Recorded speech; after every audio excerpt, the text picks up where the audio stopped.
Hi, my name is Chef Jonathan Beatty, and I'm the executive chef of Echo Restaurant here in Atlanta, Georgia. And today I'll be teaching you how to make beef cannelloni with mascarpone.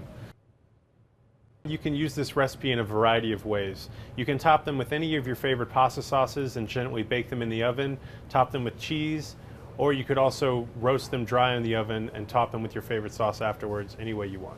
So the first thing we're going to do is take our pre-braised beef. So you can braise any beef you want or buy any braised beef from the store that you want to make this recipe. Take your braised beef that here has been mixed with a little bit of chili flake, fresh parsley, salt and pepper. And then we're going to mix this in with our mascarpone cheese and a little touch of Parmesan. After that, we're going to lay out our pasta sheets. We're going to spoon the mixture in a solid pipe in the middle of the pasta sheet. And we're going to gently roll these up and get them ready for baking. At this point, you could use this recipe for anything from a cream sauce to a mushroom sauce or any pasta sauce that you'd want to put with any baked noodle.